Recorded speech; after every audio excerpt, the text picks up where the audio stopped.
Antoine Spire, notre... Attends, on va commencer là. Bah, bon, est-ce que l'audiovisuel est bon? Ça y est. Notre président bien-aimé, Antoine Spire, et moi-même, nous sommes ravis d'arriver enfin à avoir cette soirée autour de Bernanos et globalement, je pense, autour des conditions d'engagement, la liberté d'expression, enfin des thèmes chers au PEN. Ça aurait dû avoir lieu au printemps, mais il y a eu piquet de grève à la BNF où je travaille depuis ce jour-là.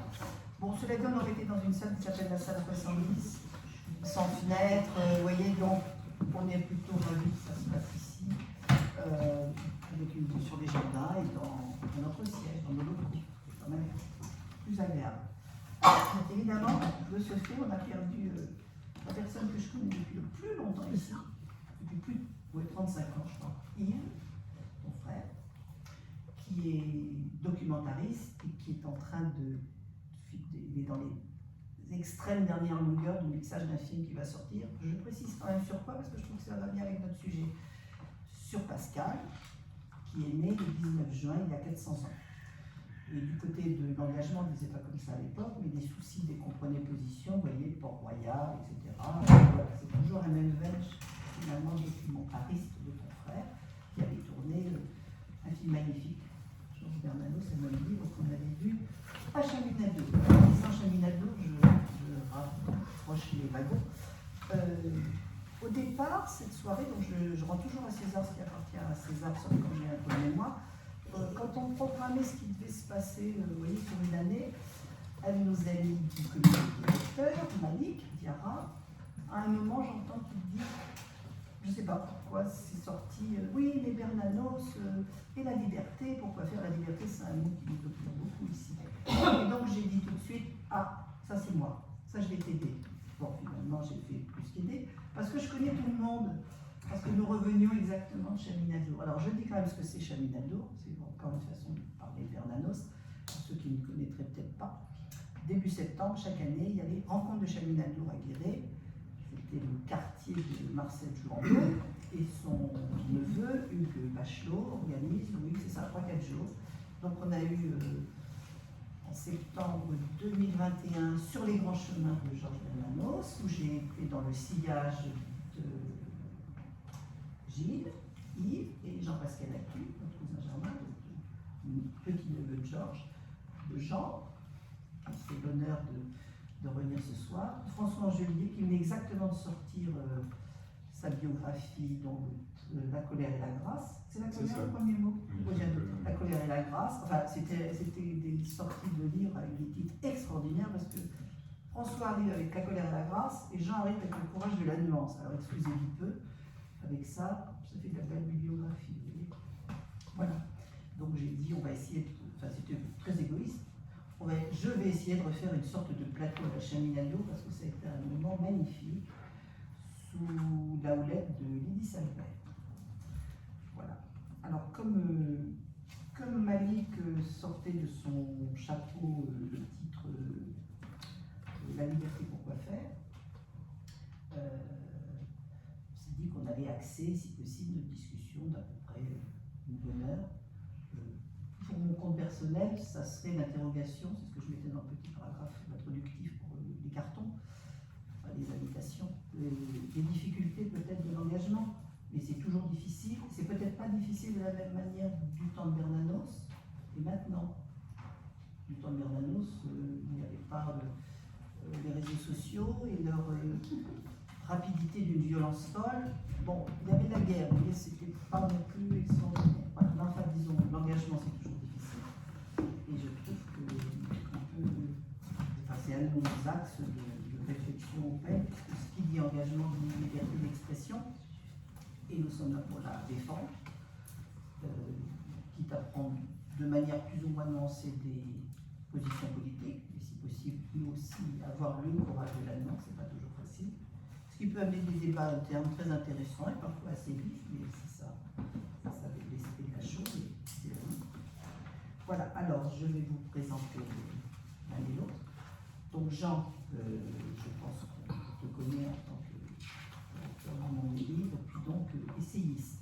Essayiste d'importance, je regardais de nouveau, je révisais ce que j'avais beaucoup plus en tête au printemps, je dirais. Ça m'a beaucoup plu de voir que un de tes livres, La religion des faibles, ce que le djihadisme dit de nous, avait reçu le prix Montaigne. Tu as aussi reçu le prix Montréal. Je ne sais pas si c'est sur un titre, si c'est sur déjà l'ensemble de ton œuvre, comme on dit. Tu as... Sur le courage de l'avenir, oui. Sur le courage. Oui, sur le courage, le courage a vraiment une très bonne presse. Alors le courage, je ne vais pas être long, mais avant de faire le courage, je recite les sept écrivains ou personnes d'engagement que tu as voulu décrire dans leur façon de s'engager. Donc il y avait Albert Camus, Georges Bernanos, Hannah Arendt, Raymond Aron, George Orwell, Germaine Tignon, et alors le dernier, j'avais oublié, c'est Roland Barthes, qui fracasse tous les clichés, tous les codes. Et on attend moins, vous voyez, on est moins dans la grande bagarre, malgré tout. Voilà, donc ton livre a été très très bien reçu. Moi, je cite très souvent l'expression, enfin, je trouve qu'elle est très utile.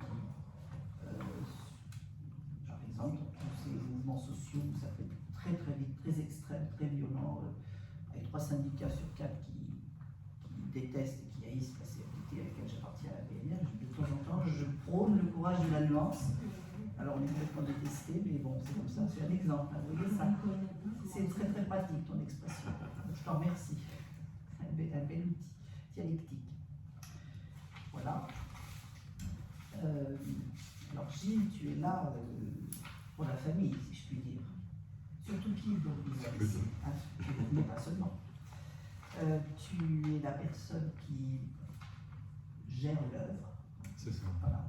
Alors je ne sais plus s'il y a toujours l'association des amis de Alors en fait, c'est toi qui t'occupes de suivre tout ce qui se passe sur la planète pour Georges. En tant qu'administrateur, moi j'administre l'œuvre.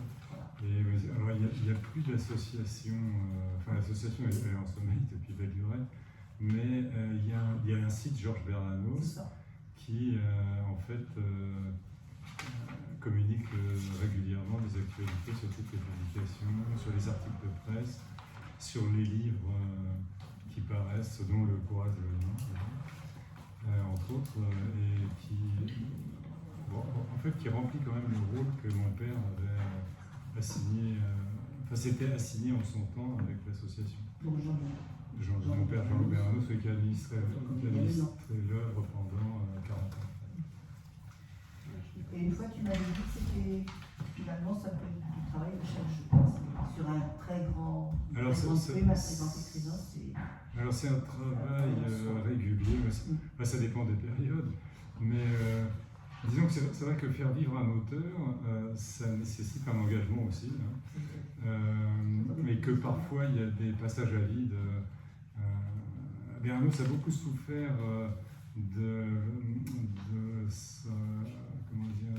des écrits qu'il a pu faire à une certaine époque, qui ont été qualifiés d'écrits antisémites, et à juste titre. Mais beaucoup se sont arrêtés là, alors que d'autres ont essayé d'avancer un peu plus loin pour comprendre la nature réelle de Bernanos, c'est-à-dire qu'est-ce qui se cachait derrière ses écrits, considérant d'abord que ses écrits antisémites ne sont qu'une partie de son œuvre. Dans ses romans, je ne crois pas qu'il y ait un seul de ses romans qui évoque, dans lesquels on trouve des propos antisémites. Mais tout ça pour dire quoi? Tout ça pour dire qu'il a beaucoup souffert, mon père d'ailleurs en avait beaucoup souffert aussi, dans les années 70-80. Il y a eu un gros passage à vide, et il a fallu remonter cette pente. Et on peut remercier les amis juifs de Georges Bernanos, qui ont sorti Bernanos de cette ornière, dont notamment Jean Birnbaum, mais pas que, il faut le dire. Non, mais je le dis parce que c'est vrai que ça a été, comment dirais-je, vos écrits sont intervenus à une période où je pense qu'il avait besoin de ce coup de pouce pour remonter à la surface et notamment pour démontrer que cette question méritait d'être traitée totalement pour passer un point exhaustif sur qui était Georges Bernanos, qui était cet homme et qui était cet écrivain. Je crois d'ailleurs que la biographie de François Angelier aussi fait un point assez exhaustif.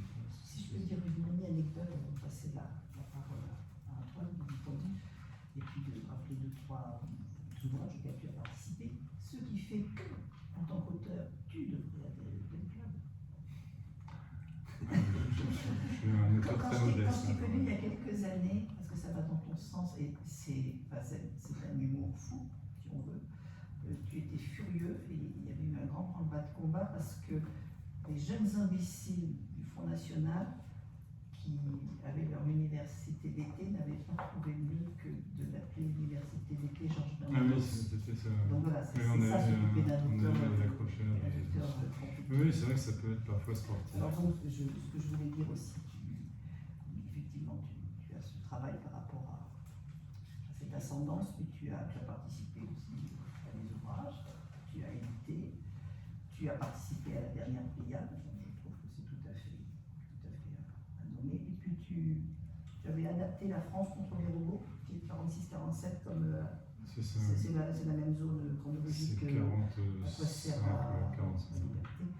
Ça a été joué en off, à Avignon, au Brésil, en Israël. Je jouais ça d'ailleurs en Israël. C'était aussi joué au Brésil pendant 3 semaines. On a fait un parcours. C'est aussi toute une vie d'engagement de ta part. Il faut citer d'ailleurs Yann Mabas et Jean-Baptiste Sass qui ont fait un travail remarquable sur cette adaptation. Bon. Alors, donc ça, c'était les propos liminaires que j'ai présentés de manière aussi comme des amis, des rencontres, des anecdotes, et que c'est toujours vivant, c'est ça aussi que je veux exprimer. Et Antoine, évidemment, sans doute quelque chose de plus Moi, je voudrais d'abord essayer d'expliquer pourquoi ça nous paraît important, à propos de la liberté, d'évoquer Bernanos. Alors d'abord, évidemment, parce qu'il a fait ce livre, La liberté, pourquoi faire, et que dans ce texte, sur la liberté, pourquoi faire, il y a beaucoup d'éléments qui nous font réfléchir sur, au fond, l'époque où les choses, où il a écrit, mais en même temps, sans doute, aussi pour fonder toute réflexion sur la liberté. On a prononcé à plusieurs reprises le mot engagement, et c'est vrai que ce serait la deuxième partie de ce qu'on pourrait discuter ensemble. C'est l'articulation qu'il y a chez Bernanos et chez nous entre liberté et engagement. Je crois que c'est important qu'on prenne ce deuxième thème. Enfin, il y a des moments où Bernanos a été amené à considérer que l'engagement était contradictoire avec la liberté. Donc il faut bien aussi traiter de cette question. Est-ce que l'engagement est contradictoire avec la liberté? C'est une question plus fondamentale, mais qui, encore aujourd'hui, où l'individualisme progresse, se pose dans la mesure où beaucoup de gens aujourd'hui pensent qu'au fond, il y a une contradiction entre liberté et engagement. Quand on est engagé, on est tenu par ses engagements, par la fidélité à ses engagements, et en conséquence, on n'est pas libre. Et puisque vous avez abordé la question de l'antisémitisme de Bernanos, qui incontestablement, dans les années 60-65, a joué un très grand rôle, je dirais, dans une sorte de mise à l'écart de Bernanos, je suis d'accord sur cette idée des dates. Je voudrais rappeler 2 choses. Alors d'abord, grâce à vous, je ne vais pas dire de façon fausse la phrase bien connue selon laquelle Hitler a déshonoré l'antisémitisme. C'était ce que je croyais qu'il avait dit, et vous m'avez rappelé qu'en fait il a dit « antisémitisme, le mot me fait horreur, Hitler l'a déshonoré à jamais ». Donc c'est ça la vraie phrase. Et c'est vrai que cette vraie phrase, alors Hitler l'a déshonoré à jamais, bon, d'accord, enfin, je me dirais de toute façon, ça pose quand même un problème, hein. Hitler l'a déshonoré à jamais. Et deuxièmement, antisémite, ce mot me fait horreur, moi c'est pas le mot qui me fait horreur, c'est la chose. Et de ce point de vue, il y aura peut-être effectivement quelque chose qui pose problème, puisque c'est pas seulement le mot. Alors, d'autre part, moi j'ai été saisi, parce que on a travaillé avec Jean Birnbaum à plusieurs reprises ensemble, à France Culture, et il m'a souvent fait part de son admiration et de son affection pour l'œuvre de Bernanos, et de combien elle comptait pour lui. et puis en lisant bien sûr ce que Birnbaum a écrit dans ses livres, il y a une phrase qui est très importante, il dit il est foudroyant de lucidité. Alors je crois, oui, foudroyant de lucidité, moi j'accepte tout à fait cette idée, parce que quand on examine quand même ce que moi je considère comme un virage dans l'œuvre de Bernanos, le virage date au fond de ce qu'il a compris quand il était au Baléares et qu'il a vu au Baléares ce qu'était la suite des crimes organisés par Franco et que Franco a disons, a commis par l'intermédiaire donc de son parti. Mais c'est vrai que à la même époque, j'ai retrouvé l'article que j'avais découpé le 18 avril 1983, donc ça fait un petit moment. Et le 18 avril 1983, on a publié dans le Quotidien de Paris, grâce à votre père, puisque c'est votre père qui en a été l'œuvre, un texte absolument formidable qui pour moi a toujours compté. Donc avant Birnbaum, ce texte étant même à mon avis absolument décisif, c'est un texte de Georges Bernanos. Vous savez qu'il a écrit ce livre sur Drummond et qu'il admirait Drummond, ce qui pose évidemment un problème, et ce qui fait qu'on ne peut pas dire que Georges Bernanos n'a pas été touché par l'antisémitisme. À mon avis, c'est une reconstitution de l'histoire qui poserait problème. Mais la grande peur des bien-pensants, puisque c'est de ce livre-là qu'il s'agit, la grande peur des bien-pensants est à relire avec ce texte publié à l'initiative de votre père dans le Quotidien de Paris. Ce texte, c'est un texte donc de Georges Bernanos qui n'était pas connu à l'époque, où il évoquait l'insurrection du ghetto de Varsovie. Et je trouve ce texte absolument formidable. Il paraît qu'il a été réintroduit dans la réédition de la Pléiade, et que maintenant il est dans l'édition de la Pléiade, mais il n'y était pas. Quand il a été publié en 83 dans le Quotidien de Paris, à ma connaissance, personne ne le connaissait. Et personne ne citait ce texte, puisqu'ils ont considéré que, beaucoup de gens ont considéré que ce qu'apportait Jean-Loup Bernanos en apportant ce texte qu'on ne connaissait pas à l'époque était absolument décisif. Je vous en lis juste un petit extrait. Donc nous sommes donc à un moment très important, nous sommes en 48, à la même époque où il y a ce jugement sur Hitler, donc, qui pose problème et dont je trouve quand même que l'usage des mots pose problème. À la même époque, donc, il écrit à propos du ghetto de Varsovie, « L'honneur juif, en effet, depuis 2000 ans, n'est pas de résister par la force, mais par la patience, par tous les moyens de la patience, car le but que s'est toujours proposé, ce peuple impérissable, n'est pas de vaincre, mais de durer. C'est de la durée qu'il attend le salut. Qu'Israël dure, et le Très-Haut vaincra pour lui. En attendant, l'honneur, c'est de rester juif et de faire des enfants juifs, d'en faire assez pour que tous les pogroms ne puissent anéantir ce que Dieu a ordonné de conserver. » Voilà, moi vraiment je suis très touché que Bernanos ait écrit cette chose, parce que non seulement, bien sûr, il parle des héros du ghetto de Varsovie, je vous dis pas tout le texte, et il explique ce qui s'est passé au moment du ghetto de Varsovie, en prenant vraiment fait et cause pour ceux qui se sont défendus contre l'occupant d'Asie. Moi j'ai l'habitude de dire d'ailleurs concernant le ghetto de Varsovie que les insurgés du ghetto de Varsovie, contre 2 armées entières nazies qui ont été envoyées pour le liquider, ont duré la moitié du temps de toute la France, de tous les Français, de toute l'armée française en 1940.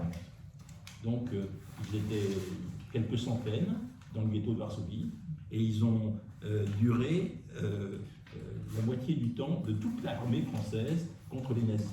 Alors je reconnais que c'est très mauvaise foi, je suis mauvaise foi, et j'assume ma mauvaise foi, mais je dis ça parce que c'était quand même extraordinaire de voir cette petite équipe de gens. Et donc Bernanos y a été très sensible. Et on retrouve, je dirais, le Bernanos des cimetières sous la Lune, évidemment. C'est évident, sa sensibilité au Baléares, en face de ce qui se passe au Baléares, est à mettre en rapport avec ce qu'il dit des insurgés du ghetto de Varsovie. Et donc, dire que, en plus, c'est assez curieux parce que c'est tout à fait Bernanos, il dit c'est le génie contre les bourreaux. C'est-à-dire à quoi fait-il allusion? Il fait allusion, si vous voulez, au fond, à quelque chose qui est le génie contre les bourreaux. Il n'y a pas beaucoup de gens qui écrivent ça, contre les bourreaux, le génie. C'est-à-dire, au fond, le génie de se défendre quasiment sans armes, ou avec très peu d'armes, s'il y avait très peu d'armes. Et je trouve ça vraiment très intéressant, cette idée du génie contre les bourreaux. Voilà, puisque vous avez évoqué ça en commençant, moi je voulais parler de ça, Merci. et ça me paraît une chose très très importante. Alors justement, pour empêcher un certain nombre de gens de faire seulement référence à cet éloge de Drummond, qui est incontestable et qui est écrit au moment que Drummond, c'est pas n'importe qui. En plus, le livre de Drummond a été un événement considérable. Je pense évidemment au travail qui a été fait par Kaufmann, Grégoire Kaufmann, sur Drummond, qui a fait un travail absolument formidable sur Drummond, et il montre que le livre de Drummond était dans une France qui a très souvent été en grande partie antisémite, mais là vraiment, ça a été vraiment l'événement de l'antisémitisme français. Ça a eu une importance absolument considérable. Et que Bernanos, qui était déjà un écrivain relativement important, disons, soutienne Drummond à ce moment-là, ça pose évidemment un problème.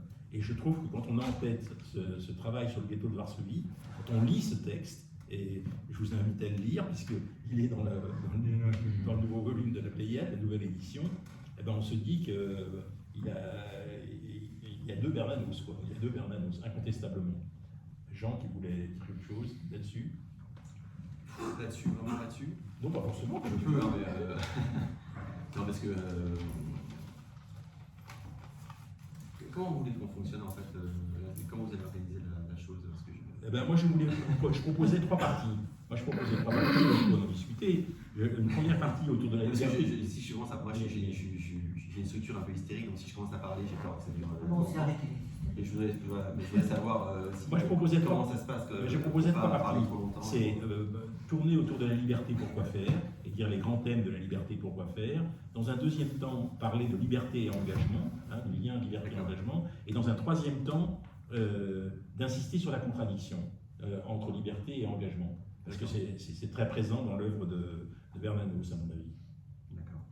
Non, mais moi, parce que la question que tu soulèves là, juste avant, c'est un peu différent. C'est quand même sur la ghetto de Varsovie ou sur l'antisémitisme, c'est un point très précis, mais qui rejoint.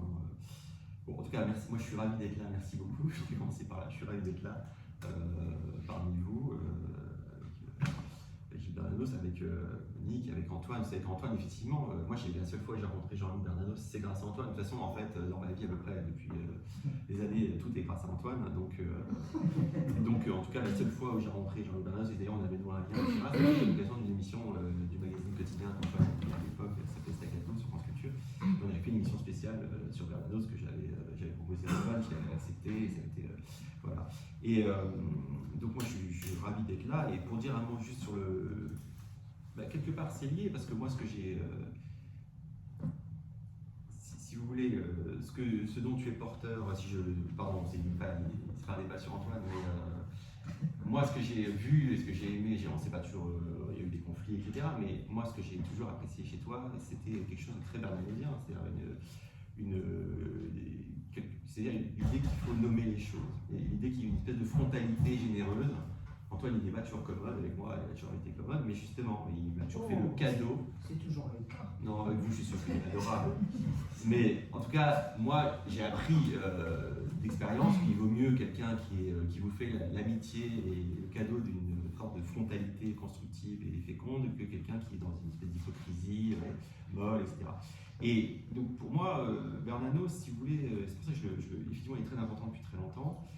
Et je le mets en exergue, j'ai une citation de Bernanos bien avant le dernier livre, quasiment de tous mes précédents bouquins, parce que quelque part, pour moi, c'est une sorte de modèle, parce que c'est d'abord un anti-modèle, je ne sais pas comment dire, pour moi, c'est un modèle parce que c'est quelqu'un qui est très très très loin de moi, politiquement, culturellement, de tout point de vue, et qui en même temps montre qu'on peut, à un moment donné, effectivement, faire acte de liberté, c'est-à-dire, en gros, d'abord, se retourner contre sa famille, contre son camp, contre soi-même, contre ses idées, etc. Et c'est vrai que quiconque, une des grandes leçons, c'est ce que je répète souvent, etc., une des grandes leçons du XXe siècle, quand même, et qu'on ne peut pas, quand on prétend les écrivains, et qu'on parle d'engagement, qu'on a un collectif comme vous qui... Mais une des grandes leçons du XXe siècle, c'est qu'aucune vérité, aucune cause, aussi belle soit-elle, aussi émancipatrice soit-elle, etc., aucune cause ne mérite en fait qu'on lui sacrifie une partie du réel, qu'on occulte une partie du réel pour l'atteindre, en son nom, etc., etc. Et on voit bien qu'aujourd'hui, on est à nouveau dans une période un peu de tension, de dureté, où on retrouve des vieux réflexes type années 30 ou guerre froide, etc., où on se dit, voilà, quel est l'ennemi principal? L'ennemi principal, c'est celui-là, on le désigne, à de ce moment-là, on se met en ordre de bataille, on se fait plein de petits alliés secondaires, y compris des gens qu'on méprise et qu'on déteste, mais on va aller toujours contre l'ennemi principal et on va écarter tout ce qui ne va pas dans son sens et tout ce qui ne nourrit pas ses propres préjugés, sa propre idéologie, parce qu'à la guerre comme à la guerre, il faut avancer, etc.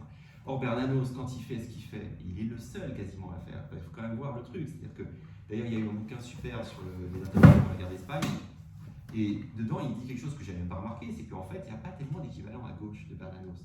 Quel est, à part Orwell, par exemple, mais le grand intellectuel français qui aurait dit, moi, je veux combattre le fascisme, je veux combattre le franquisme, mais il n'est pas question que au nom de ce combat, je maquille et j'occulte les crimes de mon propre camp en Espagne ou ailleurs, et ben en fait, il n'y en a pas eu. Et Bernanos, lui, il arrive à se foutre tout le monde à dos.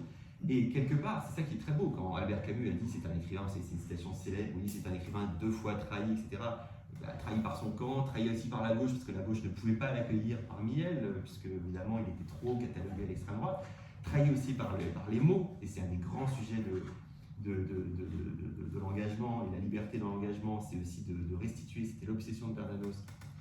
Vous voyez, je commence à parler trop longuement, mais de restituer aux mots, de la remettre sur leurs pieds. Il était obsédé par le fait que les mots étaient toujours trahis, vidés de leur sens. Il disait toujours les mots que vous avez trahis, les mots que vous avez vidés de leur sens. D'ailleurs, notamment Travail, Famille, Patrie, il s'appelait ça à Vichy.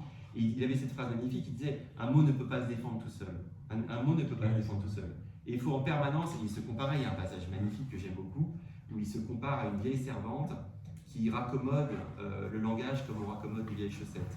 Et il passe son temps, la métaphore du rabotage, du vocabulaire, etc., est omniprésente. Donc pour moi, quand je parle de foudroyante lucidité, c'est d'abord ça. C'est-à-dire qu'on voit bien qu'aujourd'hui encore, si on parle d'engagement, si on parle de confrontation idéologique, etc., la grande difficulté, c'est simplement de voir ce qu'on a sous les yeux. Voilà. Bernanos adorait Charles Péguy, un autre écrivain chrétien. Il y a cette formule de Charles Péguy qui dit il faut toujours dire ce que l'on voit, mais il faut aussi, ce qui est beaucoup plus difficile, voir ce que l'on voit. Voilà. Et Bernanos, il a eu sous les yeux ce qu'il avait, c'est-à-dire qu'il était, au début, il faut quand même voir le truc, il est en Espagne, et non sellement au début, il est là, il assiste au coup d'État, mais il le soutient.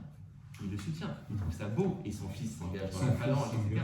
Donc toutes les premières pages des Grands Cimetières où il raconte ça. Donc il trouve ça fort, et il se dit, bon bah voilà des gens, les franquistes, voilà des gens qui font un coup d'État pour rétablir, vous connaissez tout ça par cœur, mais c'est quand même un geste qui n'est pas n'importe lequel. Voilà des gens, se dit Bernanos, qui vont rétablir la dignité de l'Église, la souveraineté de l'Église, qui vont chasser les communistes et les anarchistes, en gros tout ce qu'ils détestent. Et finalement, il va avoir sous les yeux ce que plein d'autres camarades et collègues de son propre camp politique vont avoir aussi. Mais il va être le seul à dire, moi, il n'est pas question que je masque, que je refuse de voir ce que je vois et de dire ce que je vois. C'est-à-dire ce que je vois, ce sont des gens qui, littéralement, si je veux dire violemment les choses, se branlent avec la cruauté, la violence, s'acharnent sur les corps de leurs ennemis, de gens qui sont totalement innocents, etc., et qui font passer ça pour une croisade. Et donc il dit, voilà, à nouveau c'est le lexique du vocabulaire, et de la vision, pardon, c'est le lexique de la vision. Il dit, c'est un spectacle dégoûtant. Il dit, il est dur de voir s'avilir sous ses yeux ce qu'on est né pour aimer. Quand il parle de ça, il parle de l'Église, parce qu'il voit l'Église qui patauge dans le sang et dans la cruauté des franquistes, et qui, comme il dit, je vois des prêtres qui font des bénédictions, qui distribuent les bénédictions entre 2 rafales de mitraillettes. Donc il va faire ce geste qui peut être exemplaire pour nous tous en permanence, c'est-à-dire à chaque moment, qu'est-ce que ça veut dire? Voilà, je m'engage pour une cause, je suis très en colère, ma colère est une grâce, j'y vais, mais est-ce qu'au nom de cette cause, je vais sacrifier une partie du réel? Est-ce que je vais, parce que je veux convaincre l'adversaire, le convaincre des gens, enfin oui, l'adversaire, et vaincre l'ennemi, ou même écraser l'ennemi? Est-ce que je vais occulter des choses que je sais? Est-ce que je vais maquiller une partie du réel? Bernanos nous dit non. Voilà, il nous dit non, et ça, c'est aujourd'hui une leçon qu'on devrait garder en tête. S'il faut dire un mot sur la question de l'antisémitisme, moi, parce que alors, le texte en question, pardon, chacun se fait sa petite autopromo. Moi, j'ai eu la chance de publier une anthologie de textes de Bernanos, donc le texte était dedans, et je l'ai pris dans la Pléiade. Donc je pense qu'il était dans la Pléiade depuis très longtemps, ce texte, hein, mais c'est de toute importance. Ce texte-là est d'autant plus intéressant, le texte que tu as cité sur le ghetto de Varsovie, qu'en fait, il suinte l'antisémitisme encore. Et en fait, c'est pas moi, ce qui m'intéresse chez Bernanos, ça n'est pas du tout qu'il y a une espèce de happy end. Il ne m'intéresserait pas du tout si... Parce que Drummond, c'est pas que tu dis il était déjà quelqu'un d'important quand il fait ce livre sur Drummond. Mais la vérité, c'est qu'il a biberonné Drummond. Il raconte qu'il a appris à lire, son père lui a appris à lire en lisant la libre parole. Donc en fait, quelqu'un qui a appris à lire dans la libre parole, qui était un journal qui appelait au pogrom tous les jours, s'il faut faire un point antisémitisme rapidement, bon, bah, évidemment que toute sa culture politique, tout son corps, son habitus, si vous voulez dire les choses de façon un peu cuiste, mais c'est vachement intéressant le mot habitus pour ça, parce que ça veut dire l'emprise de l'esprit, de ce qu'on vous a dit, et du discours sur votre corps. Évidemment que tout son corps est jusqu'au bout et baigne dans une culture antisémite. Et moi, ça m'intéresse. Je trouve ça beau qu'il ait écrit ce qu'il a écrit, tout en restant jusqu'au bout, parce que de fait, dans Les Grands Cimetières sous la Lune, il y a des passages antisémites. Évidemment, dans ce livre, qui est son livre il parle du peuple à sang de bouc dans Les Grands Cimetières. Et dans le texte que tu as cité, et c'est vachement intéressant, tu sais pourquoi? Là, je fais une anecdote vraiment microscopique. Mais un jour, j'étais au mémorial de la Shoah à Irak, la seule fois de ma vie en fait où j'y suis allé. Je refuse toujours le truc là-bas. Bon, j'y avais accepté parce que c'était les Klarsfeld. Et à un moment donné, j'ai lu exactement le passage que tu as lu à Klarsfeld, en lui disant voilà, mais c'était une perche que je lui tendais. Je lui lis ce passage où il dit voilà, l'honneur, ça n'est pas de vaincre, c'est de durer, etc. Il faut faire assez d'enfants juifs pour que tous les pogroms, etc.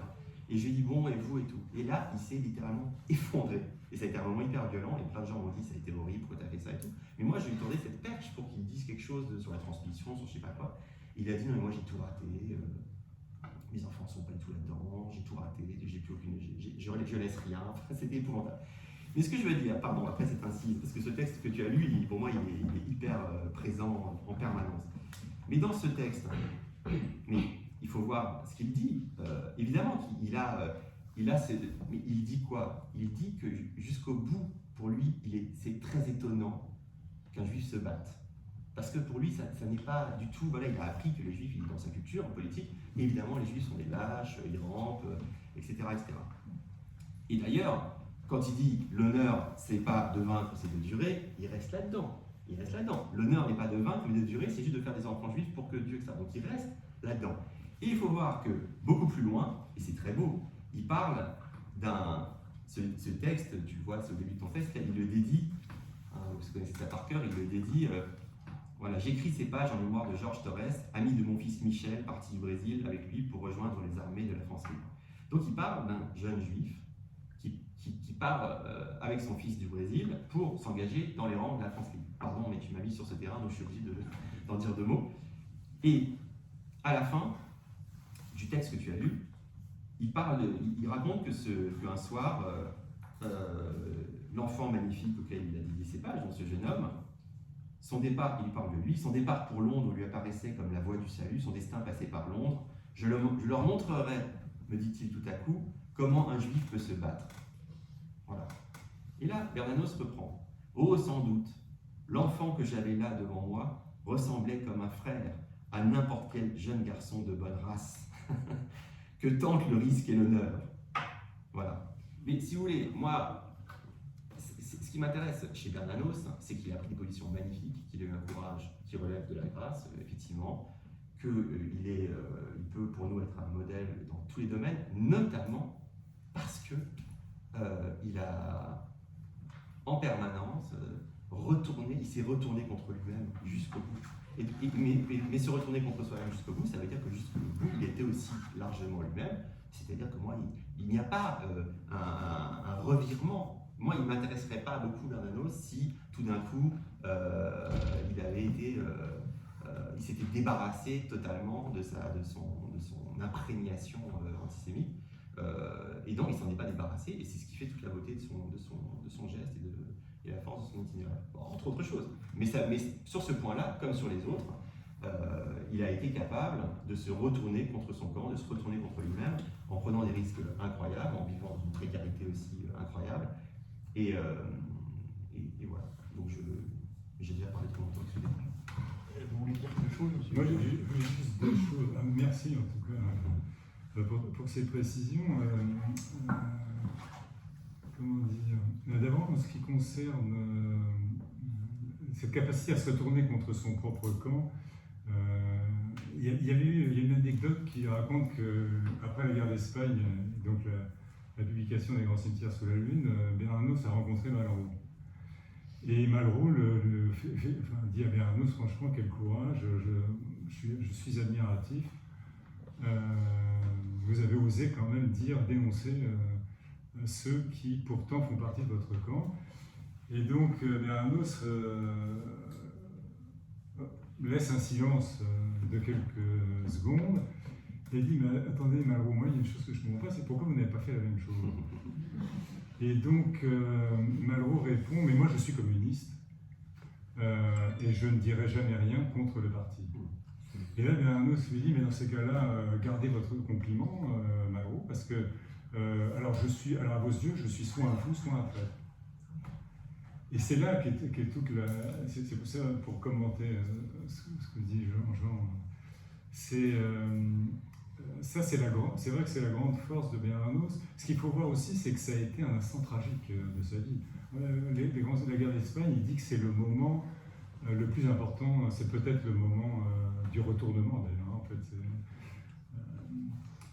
Ça, c'est sur la guerre d'Espagne. Sur le deuxième point, sur la question de l'antisémitisme, le paradoxe chez Bernanos, c'est qu'effectivement, lui ne dit jamais qu'il est revenu sur, ou qu'il a fait un revirement et qu'il condamne ce qu'il a écrit hier. Il ne cesse de dire que son œuvre c'est lui et qu'il est prêt à reprendre depuis le début tout ce qu'il a écrit jusqu'alors. Mais je crois aussi que, et ça corrobore ce que dit Jean, c'est-à-dire que Bernanos ne s'est jamais considéré comme antisémite au sens de racisme et au sens de haine des Juifs. D'ailleurs, il écrit je n'ai pas de... antisémite, ce mot ne veut rien dire. Malgré qu'effectivement, je pense qu'il a hérité de ce vieil antisémitisme culturel catholique. Comment? C'est ça, de la bourgeoisie française. Alors, c'est pour ça que je rebondis sur ce que vous dites à propos de la bourgeoisie française, c'est que La Grande Peur des Bien-Pensants, c'est aussi un livre qui, curieusement, mélange beaucoup de choses. Un livre qui est très paradoxal. C'est un livre où Bernanos fait l'éloge de la Commune, où Bernanos fustige la bourgeoisie avec une violence, la bourgeoisie catholique d'une façon très, très, très dure. Ou même, enfin, on pourrait dire, enfin, je l'avais dit dans la Pléiade, mais il y a certains passages, je veux dire, Marx que n'aurait certainement pas contredit Bernanos. Alors, c'est tout un hommage. Le paradoxe aussi, c'est que c'est tout un hommage à Drummond, alors que Bernanos, finalement,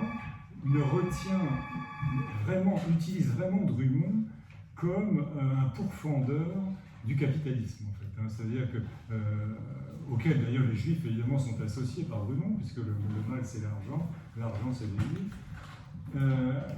Alors que en fait Bernanos, pour lui son problème, enfin, je parle sous le contrôle, sous votre contrôle et celui de Jean, le problème c'est le dérèglement total de la société par la corruption, par l'argent en fait.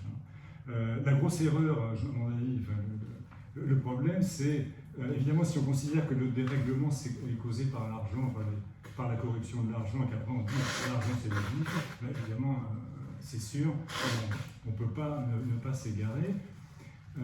Mais ce qui est curieux, c'est que Bernanos continue son évolution au fur et à mesure que les années passent, pour aboutir à ce texte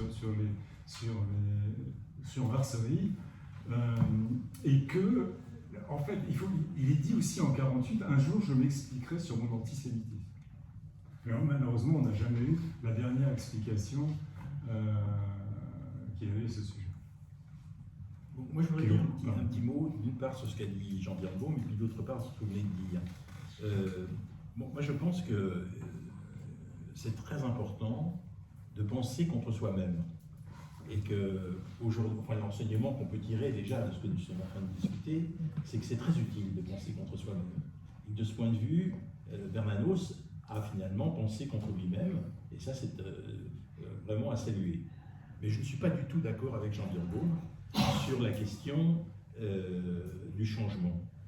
Je suis d'accord que du point de vue de l'atmosphère intellectuelle, il se passait quelque chose vis-à-vis des Juifs. Puisqu'on a commencé par ça, que vous avez commencé par ça, je voudrais dire que c'est évident que ça l'a marqué à vie, l'antisémitisme. Et vous reprenez les choses en disant, c'est le mot, et vous parlez du mot antisémitisme, et moi je ne parle pas seulement du mot antisémitisme, je parle de la chose, qui pose quand même problème, surtout quand on sait, comme Bernanos l'a dit après la guerre, jusqu'à quelle extrémité ça nous a conduit. Je ne veux pas vraiment dire des chiffres de mort, mais ce qui s'est passé du point de vue du mouvement et de l'histoire est tellement important qu'on ne peut pas seulement dire, voilà, c'est le mot, est-ce qu'il a été antisémite, c'est le mot antisémitisme qui pose problème. Bernanos, de mon point de vue, a évolué et a changé. Il a pensé contre lui-même, d'accord, mais il a gardé les traces de son éducation, les traces de sa formation, les traces de ses premiers livres. Et là où je me différencie de Jean Birnbaum, c'est que je crois qu'il y a eu incontestablement une évolution. Alors peut-être parce que moi je suis moins spécialiste de Bernanos que Jean, en le lisant, je considère que, encore une fois, tout ce qu'il a fait comme expérience au Baléares, ça change complètement de l'atmosphère même de toutes ces œuvres écrites avant. Et il y a quelque chose qui se passe qui est incontestablement un changement considérable, et dans son œuvre, dans sa manière de penser. Et moi j'ai beaucoup de mal à accepter l'idée que ce changement serait disons, pas essentiel. Il est essentiel, c'est une prise de conscience fondamentale. Et c'est essentiel, et de mon point de vue, ça va marquer Bernanos jusqu'à la fin de sa vie, ce changement. Et finalement, en pensant contre lui-même, encore une fois, il garde les traces de sa propre histoire, il garde les traces d'un certain racisme. Et moi, je voudrais, puisque vous avez parlé des Juifs et de l'argent, faire une petite parenthèse à propos de Jaurès, Jean Jaurès. Jean Jaurès se rend en Algérie à la fin du XIXe siècle, et il est encore assez jeune, et il assiste à des manifestations contre le capitalisme en Algérie. Et il écrit un texte. Ce qui est extraordinaire, c'est que moi j'ai eu à affronter Madeleine Rébériou, grande spécialiste de Jaurès, s'il en est, dans un débat absolument historique pour le petit monde de Jaurésiens. C'est qu'au cours de ce débat, Madeleine Rébériou a dit, moi j'ai cité donc ce Jaurès à l'époque en Algérie. Jaurès en Algérie dit enfin le peuple prend conscience que l'argent et les Juifs terrorisent le monde et empêchent le monde de vivre. Jaurès, hein, je le cite, hein, il empêche le monde de vivre normalement. L'argent et les Juifs empêchent le monde. Jaurès, vous avez entendu Jaurès? Parce que, on va être clair, hein, toute la gauche, blanc, Jaurès, Saint Jaurès. Bon, ben, il a dit ça.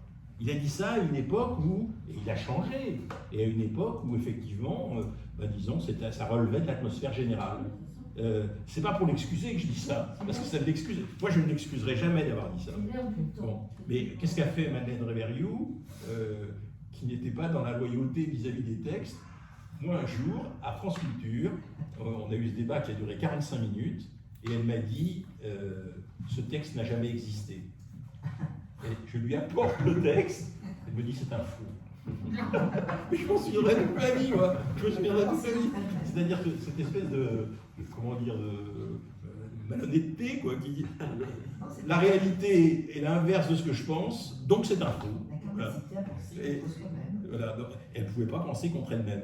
Parce que penser que Jaurès avait fait ça, c'était pas possible, parce que c'est inacceptable. Et bien voilà, moi je pense qu'il faut dire la vérité, effectivement. Je remercie Jean d'avoir dit que moi j'ai ce souci, et je ne suis pas seul à avoir ce souci. Il est pareil. Quand on lit Le courage de la nuance, c'est clair. Hein. Et Jean Virgo m'explique dans son livre comment il faut s'exprimer, hein, et comment il faut dire ce qu'on pense vraiment, et accepter les conflits, tels qu'ils sont. Bon, alors, acceptons les conflits et disons que Jaurès a été antisémite et que Bernanos a été, moi je le dis, Bernanos a été antisémite. bien sûr. Mais ça n'empêche pas que moi j'admire le texte sur le ghetto de Varsovie. Alors moi je ne le connaissais pas avant 83, donc voilà, j'ai été surpris par ça. Quand on a discuté de ce débat, j'ai recherché ce projet et que j'ai retrouvé ce texte qui parlait pour la première fois, parce qu'ils disent pour la première fois, toi tu dis que ça existait avant, comme tu sais mieux que moi, c'est possible que je me sois trompé. La question c'est, est-ce que Bernanos est mort antisémite? Je n'en sais rien. Mais je pose la question à Jean. Est-ce que Bernanos est mort antisémite? Chacun sa sexualité, je veux dire, mais en tout cas, Chacun, pardon, sa sexualité, parce que moi, j'ai jamais accusé quiconque de ça. Ah non, je suis pas en train de... C'est pas ça. Non, c'est juste en une fait, la question. question. Bah, est-ce que lui était antisémite? J'en sais rien. Que toute sa culture politique l'ait été, et que sur ce point-là, il n'est pas vraiment changé, j'en suis absolument convaincu. Et c'est moi ce qui me le rend intéressant, parce que, évidemment, je ne dis pas du tout que le virage de 36, c'est un virage absolu, c'est génial, et c'est un tour de force incroyable. Mais justement, c'est le plus symptomatique, c'est que là où il a le courage hallucinant de prendre à revers et à contre-pied toute sa famille politique, et à se retrouver absolument seul, y compris dans la précarité matérielle et tout, parce que quand même, cette famille politique, c'était aussi des ressources, c'était des articles dans la presse, etc. Il a ce courage incroyable. Et bien, dans le livre, qui est le manifeste et l'emblème de ce courage, et bien, le livre est bourré de trucs antisémites. Les grands cimetières sous la Lune sont bourrés de trucs antisémites. Donc le livre, oui, il dénonce les crimes de Franco, et où il fait ce geste crucial, vraiment crucial, et tellement rare dans toute l'histoire même pas seulement des intellectuels ou des écrivains, mais de l'engagement, de faire un engagement, de l'engagement en aveuglement surmonté, voilà, de dire exactement comme il disait, l'espérance c'est le désespoir surmonté. Là, on peut dire que pour lui, l'engagement, c'est toujours une sorte d'aveuglement surmonté, d'aveuglement de soi surmonté. Ben, en fait, oui, jusqu'au bout, tous ces textes, moi je ne connais pas de texte sur ce sujet-là. Alors, le truc intéressant, si on doit faire une petite, c'est qu'en fait, on voit bien que le truc sur le ghetto de Varsovie, y compris, à un moment donné, il parle des rives du Jourdain, etc. On voit bien qu'en fait, et c'est le sens aussi de ce que tu as lu sur ce peuple qui, avant, la seule victoire qu'il pouvait avoir, c'était pas de vaincre, justement, enfin, c'était de durer. C'est qu'en fait, il est un peu comme Boutan et comme d'autres, mais lui, il n'a pas vécu assez longtemps pour en tirer les conclusions. Mais on voit bien que la naissance d'Israël, vous savez que Boutan, qui était donc Pierre Boutan, qui était un des grands héritiers de Charles Maurras, comme Bernanos, et d'ailleurs tous les héritiers de Boutan sont des grands bernanosiens, enfin ils sont tous, et tout ça se tient. Boutan avait fait un article où il avait, alors qu'il est très antisémite, Boutan aussi, et pendant la guerre, etc., où il avait fait un article qui s'appelait Israël change tout. Parce qu'effectivement, c'est toute une partie de l'extrême droite qui a été complètement scotchée de voir que ces gens-là pouvaient se battre, pouvaient être autre chose que des espèces de cloportes lâches qui rampent et qui complotent. Donc en fait, oui, c'est vrai que Bernanos a été percuté par ce truc, mais très tardivement, il n'a pas pu en tirer vraiment les leçons. Moi, si tu veux, ce qui m'intéresse justement, c'est le dur de cette structure, alors même que non seulement je parlais de la franchise tout à l'heure, mais cette franchise-là de Bernanos, elle se dirige, c'est une leçon de franchise magnifique pour nous aujourd'hui, Bernanos, mais c'est aussi une leçon de franchise vis-à-vis de soi-même. Il y a un passage que je trouve sublime dans la correspondance qui a été publiée avec Mauriac, Claudel et Jacques Maritain. Et justement, Jacques Maritain, comme vous savez, était marié à une femme, et donc qui était très blessé par les textes de Bernanos, y compris les textes, il prétendait dire autre chose, il disait, bon. Mais il y a un moment où, parce que Bernanos considère Maritain un peu comme un maître, etc., et il dit j'avance vers vous, je cite de mémoire, hein, il dit j'avance vers vous, je le cite mais je ne me souviens plus par cœur, il dit j'avance vers vous avec une franchise hardie, presque désespérée. Voilà. La seule position qu'il faut avoir, c'est celle d'une franchise hardie, presque désespérée. Moi, je trouve cette formule, je ne sais pas exactement ce que ça veut dire, mais je la trouve magnifique. Et cette franchise hardie, presque désespérée, en fait, elle valait aussi bien pour les autres, c'est-à-dire dire à son propre camp, mes camarades maurassiens, vous déconnez complètement, ce que j'ai sous les yeux, ce n'est pas une croisade, c'est un crime épouvantable, c'est une boucherie atroce qui n'a rien à voir avec le Christ, avec ce à quoi nous tenons, avec notre foi de chrétien, etc. Donc ça, une franchise dingue d'arriver à se retourner et à publier ce texte et à s'adresser, comme il le fait à ses anciens camarades et au monde entier finalement, mais il le fait en chrétien qui a un rapport hyper fort à une forme d'inconscient. Et on en avait parlé à Cheminadour, c'est-à-dire qu'en fait, s'il est tellement puissant dans son engagement politique, c'est parce qu'il sait qu'il a une espèce de... D'ailleurs, il parle de Freud dans ses textes, c'est très intéressant, il parle de Freud, il déteste Freud et tout, pour plein de raisons, y compris parce que Freud est juif, mais il est très travaillé par la psychanalyse parce que lui-même, c'est un clinicien de l'âme, c'est-à-dire c'est quelqu'un qui sait qu'au moment où on s'engage, au moment où on est en colère, au moment où on dit quelque chose politiquement, où on s'engueule avec quelqu'un, au moment où on s'échauffe, etc., il faut arriver à se surveiller, il faut arriver à être à l'écoute de ce qu'il appelle la part vénéneuse de l'âme humaine, les eaux boueuses de l'âme humaine.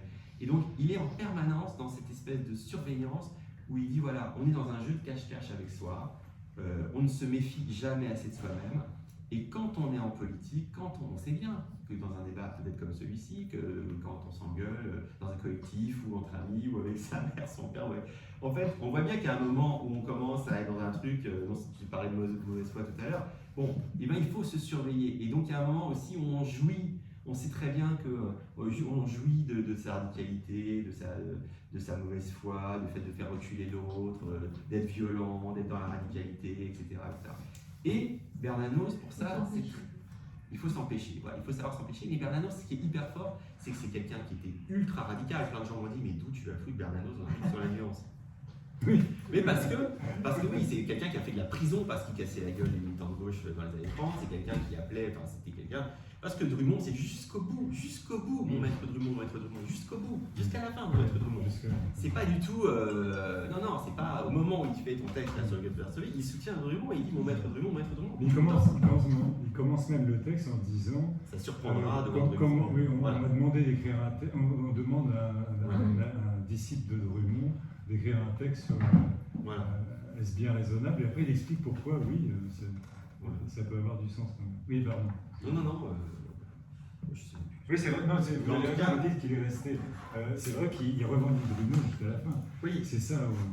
C'est non seulement le courage de la nuance, mais c'est le courage du paradoxe aussi. Oui, c'est-à-dire qu'en fait, c'est aussi ça. Oui, c'est ça que je vais dire. C'est qu'en fait, pour moi, la nuance, c'est pas un truc peut-être ben oui, peut-être maintenant, de modération et tout. Ce que j'essaie de montrer, si je mets le mot courage, c'est pour dire que c'est offensif, en fait, en tout cas, que c'est une force. Et donc, Bernanos, il montre que la nuance, c'est pas justement un truc tout mou et tout ça, c'est à un moment donné, vous avez un tableau sous les yeux, c'est la question de la lucidité. Vous avez un tableau sous les yeux, lui, le tableau qu'il a sous les yeux en Espagne, il pense que c'est une croisade qui va rétablir le pouvoir de l'Église et chasser les communistes, les anarchistes, etc. Et tout d'un coup, il aperçoit un petit détail de ce tableau qui lui montre, qui est en fait une tache de sang. Et puis tout d'un coup, cette tache de sang va changer tout le tableau qu'il a sous les yeux et il va cesser de voir les choses en noir et blanc. Et donc en fait, tout d'un coup, il a cette force-là et il l'a jusqu'au bout, tout en restant qui il est, y compris quelqu'un qui était entièrement de A à Z, physiquement formé dans la culture antisémite. Mais c'est pas grave, c'est pas grave. Au contraire, ça rend la chose, je trouve, beaucoup plus belle. Parce que c'est beaucoup plus belle. Sur le paradoxe, il y a une expression qui résume bien les choses par anticipation, celle de Rousseau, qui dit qu'il vaut mieux être un homme à paradoxe qu'un préjugé. Et donc Bernanos, toute sa vie, a essayé de faire tomber ses propres préjugés, se battre contre ses préjugés. Mais le courage de la nuance, c'est aussi le courage de la souffrance, en fait. Et c'est en cela que la formule est très forte, parce que pour Bernanos, c'est une très grande souffrance. Les grands cimetières sous la lune, c'est un désespoir surmonté, comme il le dit. Et je me demande d'ailleurs, pour reprendre ce que vous disiez sur son évolution, c'est un peu Dostoïevski qui dit par la souffrance et la loi de ce monde. Je pense que Bernanos, il a plusieurs étapes quand même qui vont, je ne sais pas si on peut dire ça va l'assouplir, mais entre la guerre de 14, la rupture avec l'Action française, la condamnation de l'Action française, les grands cimetières sous la lune, Munich, qui pour Bernanos est un événement historique, mais historiquement, c'est le déshonneur de la France. Ensuite, la débâcle de 40. À un moment donné, il faut le dire, enfin, après la débâcle de 40, Bernanos, il est 2 mois quasiment sans écrire. Mais 2 mois malade, il est quasiment lu. Tellement, pour lui, c'est... Et donc, tout ça pour dire que c'est des... Je pense que ces chocs aussi successifs ont forcément impacté sa représentation du monde. Et de son, peut-être aussi, de sa relation à ses combats personnels. Je crois qu'il y a des moments, et le mot lucidité qu'a utilisé Jean me paraît tout à fait adapté, parce que c'est vraiment de lucidité. Il a un moment de lucidité par rapport à ce qu'il voit, et quand il voit quelque chose, et quand il découvre quelque chose qui va à rebours de son expérience, il y a, à mon avis, des textes qui régulièrement sont débarrassés des traces du passé. Sinon, j'adhère tout à fait à ce qu'a dit Jean, les traces du passé vont rester toujours. Les traces du passé vont rester, c'est évident. Et de sa formation, de son lien à l'Action française, de ce que ça a représenté, et puis son lien à Drummond. Bon, mais je vous lis juste un petit texte. Je vois ce que les autres ne veulent pas voir. Le monde moderne regorge d'hommes d'affaires et de policiers. Mais il a bien besoin d'entendre quelques voix libératrices. Et on retrouve notre idée selon laquelle il est vraiment du côté de la liberté. Une voix libre, si morose qu'elle soit, est toujours libératrice. Les voix libératrices ne sont pas les voix apaisantes, les voix rassurantes. Elles ne se contentent pas de nous inviter à attendre l'avenir comme on attend le train. Voilà. Moi, je trouve que c'est pas mal. Je veux dire, cette idée que, au fond, la liberté, ça passe absolument, forcément, par la prise en compte de ce qui se passe autour de soi, de voir ce qui se passe autour de soi. La liberté, c'est rien ne m'empêche de dire ce que je vois. Voilà. Et ça, je trouve ça absolument essentiel. On est vraiment, quand je pense à tous les gens qui décrivent la liberté comme la possibilité de faire n'importe quoi, non, pas de faire n'importe quoi, de voir la réalité et d'en parler. La liberté, c'est de dire ce qu'on voit et ce que d'autres éventuellement ne voient pas. Voilà. Là, je crois qu'on est au cœur de cette conception de la liberté. Moi, j'ai eu souvent des étudiants en fac qui me disaient ah, mais la liberté, quand je leur posais la question de la liberté, c'est vraiment de faire ce qu'on veut. Ben non, la liberté n'est pas de faire ce qu'on veut, c'est de rendre compte honnêtement de ce qu'on voit. Voilà. C'est en cela que, me semble-t-il, Bernanos nous a appris quelque chose sur le sujet. Je pense au retour de Racine d'André Gide, où il a dit ce qu'il voyait et que personne ne l'a cru. Le retour de Racine. C'est pas oui.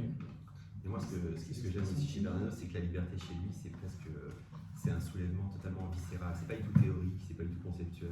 Et vous voyez, je pense on parlait d'anciennisme et tout, il y a un passage pour moi qui est connecté. J'associe sauvagement un peu comme chez le psy. Oui, vous connaissez Jean Hatzfeld, ce journaliste qui est du écrivain, qui est quelqu'un de, je trouve, de très fort, qui a fait tous ses bouquins sur le Rwanda, et qui sont magnifiques. Moi, je trouve ça absolument sublime. Et il a fait donc un tome sur les victimes, un tome sur les bourreaux. Enfin, et récemment, il a fait Les Justes. Ça s'appelle Là où tout se tait. Et donc, il interroge des gens qui ont.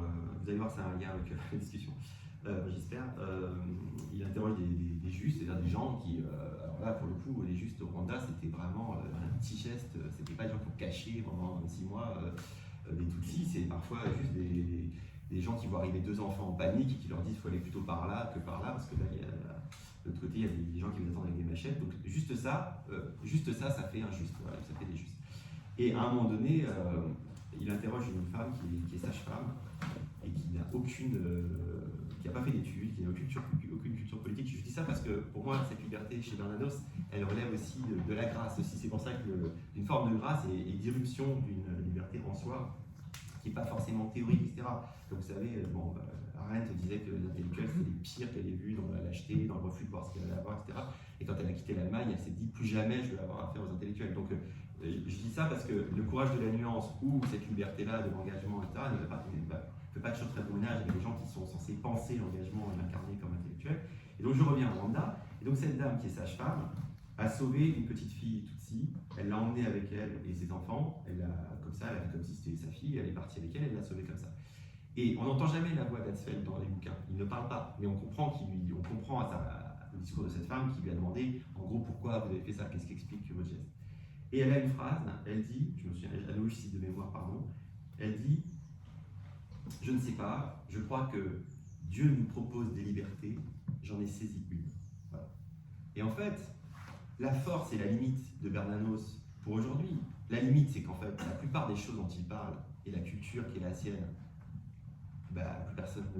très peu de gens l'ont, c'est-à-dire qu'en fait, il parle pour lui, tout événement digne de ce nom est un événement surnaturel, et tout est analysé à l'horizon de la foi et d'une vision biblique, enfin catholique, chrétienne, ce qu'on veut du monde. Voilà, donc en fait, la plupart des gens, d'ailleurs ces textes pour ça, il y a un écran, c'est qu'il y a beaucoup de gens que ça saoule totalement. Moi, je suis entouré de gens que ça saoule. Moi, je défends tout le temps. Voilà. Donc moi, je fais lire des romans notamment, il y a l'imposture, comme ça. Vous faites lire ça à vos proches, souvent au bout de 3 pages. Voilà. Bon. Mais en fait, c'est parce qu'il y a tout ce monde aussi. Mais ce que je veux dire, c'est que c'est aussi sa force, c'est qu'il est complètement là-dedans. C'est qu'en tant que chrétien, je reviens à ce que je disais tout à l'heure sur son rapport à l'âme, aux différentes strates de l'âme, à la partie douloureuse, à tout ce qui vous hante, tout ce qui vous meut, qui vous échappe, que vous ne maîtrisez pas au moment où vous parlez, au moment où je parle là, qu'est-ce que je suis en train de satisfaire comme mauvaise pulsion, et comme narcissisme, et comme machin, comme truc. Il a ça. C'est-à-dire que lui, on ne sait pas pourquoi lui. En fait, pourquoi c'est lui qui a fait ce livre, et pourquoi c'est lui le seul à l'extrême droite, parce que c'est l'extrême droite, qui a osé, à ses risques et périls, se lever et dire je refuse de cautionner tous ces crimes, etc. Geste qui n'a pas eu lieu à gauche en réalité. C'est pour ça que moi dans le livre je le rapproche d'Orwell, parce que Orwell, quand même, c'est quelqu'un qui se battait, on peut pas dire. C'est aussi pour dire que la nuance, c'est pas à nouveau, non seulement c'est pas la modération, mais c'est pas le non-engagement. C'est-à-dire qu'Orwell, on va dire qu'il n'est pas engagé. Au moment où pour moi, au moment où il a le courage de la nuance, c'est le moment où il est sur le front en Espagne, donc il est carrément les armes à la main. Mais sauf qu'il refuse d'abattre. Vous savez, il y a une scène géniale où que je mets vachement en valeur parce qu'elle me touche beaucoup, où Orwell est sur le même front, mais de l'autre côté, enfin de l'autre côté du front par rapport à Bernanos au début. Orwell est du côté donc, des anarchistes, des républicains, etc. Il se bat les armes à la main et à un moment donné, il met en joue un homme du camp adverse et il dit il est complètement dans mon viseur, enfin je peux l'atteindre, il est à ma portée. Et il dit, et tout d'un coup, cet homme perd son pantalon. Le soldat ennemi perd son froc. Voilà, comme on dit. Et il dit, ce que j'ai en face de moi, là, c'est pas un fasciste, c'est juste un mec qui perd son froc. En fait. Donc il baisse son fusil. Mais au même moment, Orwell, et ça c'est une forme à nouveau de Dieu me propose une liberté, mais c'est pas Dieu, c'est quelque chose qui nommera autrement. Mais en tout cas, il y a une espèce de grâce, de truc qui vous prend sur l'instant. C'est pour dire que l'engagement et ce courage de la nuance et cette manière de penser contre soi, etc., souvent, ça va pas tellement, en fait, quand on y réfléchit, quand on regarde ce qui s'est passé au XXe siècle, avec quelque chose de théorique, quelque chose d'un engagement mûrement réfléchi, de gens qui sont payés pour réfléchir, qui se payent de réfléchir, etc. En fait, généralement, ce qu'on a pu constater, c'est que les gens qui s'étaient soulevés contre eux-mêmes et contre leur camp et qui avaient fait preuve de courage pour renouer avec l'enfance, donc avec la dissidence, comme dirait Bernanos, c'était souvent comme ça sur le moment. Et donc Orwell, c'est pareil. Qu'est-ce qui fait qu'en Espagne, non seulement il se bat les armes à la main, mais il refuse d'abattre un mec comme ça qui est en train de faire son froc. Et en plus, il dit, moi, je ne veux pas faire silence sur les crimes des staliniens et sur les mensonges de la presse de gauche, etc. Bon, on ne sait pas. Ça relève de la grâce, effectivement. Et pour ça, le titre d'Angelier sur Bernanos, c'est très bon. La colère et la grâce. Mais s'il y a de la colère et qu'il n'y a pas cette grâce-là, cette grâce de la lucidité et de la franchise vis-à-vis de soi en premier, l'engagement souvent finit dans le sang. Est-ce qu'on peut poser une question? Voilà, pardon. Et on dit que quand c'est le Solune sont un tournant, et c'est vrai, mais celui qui réagit là, à ce moment-là, c'est le chrétien. Et c'est le chrétien qui réagit viscéralement en chrétien viscéral. Et peut-être qu'on disait que les romans ils tombent des mains, maintenant que ça sort, mais les grands cimetières sous la lune, ils sont dans l'imposture. Et l'imposture explique que c'est une carte sous la lune, je crois que c'est ça, est-ce qu'il n'y a pas de ça? Si, bien sûr. Ben, c'est vrai que le problème d'aujourd'hui, c'est que beaucoup laissent tomber les livres de Bernanos parce qu'ils les considèrent comme trop religieux, alors que l'imposture, c'est plutôt l'histoire justement d'un combat intérieur surhumain qui pourrait être en dehors qui pourrait être en dehors du catholicisme, même si là il se trouve qu'il s'agit d'un prêtre, mais il s'agit bien d'un prêtre qui va se retrouver confronté à la perte de la foi, qui va devoir affronter cette perte de foi jusqu'à la folie. En fait. Et c'est vrai qu'il y a quelque chose de l'annonce des grands cimetières sous la lune en fait dans ce roman. Mais pour revenir sur ce que disait Jean aussi, je pense que il est très juste de parler du chrétien Bernanos, parce que Bernanos dit lui-même « je suis libre parce que je suis chrétien ». Donc à partir du moment où je suis libre parce que je suis chrétien, évidemment je m'engage. C'est impossible autrement. Alors que la liberté, c'est « je fais ce que je veux », c'est l'homme a lui-même sa propre fin. Ce que Bernanos critique en disant qu'en fait on revient au péché originel, c'est-à-dire au lieu de se tourner vers l'esprit, l'homme revient en cercle fermé sur lui-même. Et c'est ça la différence avec la notion de liberté où tout est permis. Je vais reprendre Dostoïevski, si Dieu est mort, tout est permis. Mais qu'est-ce qui est permis en fait donc Bernanos, je pense que son engagement, il est inhérent à sa liberté de chrétien. Si je suis libre parce que je suis chrétien, je m'engage forcément, sinon ça n'a pas de sens. Encore faut-il spécifier, me semble-t-il, quel type de christianisme. Parce que tous les christianismes ne se valent pas. Et je veux dire que le christianisme de Bernanos, c'est quand même quelque chose de très particulier.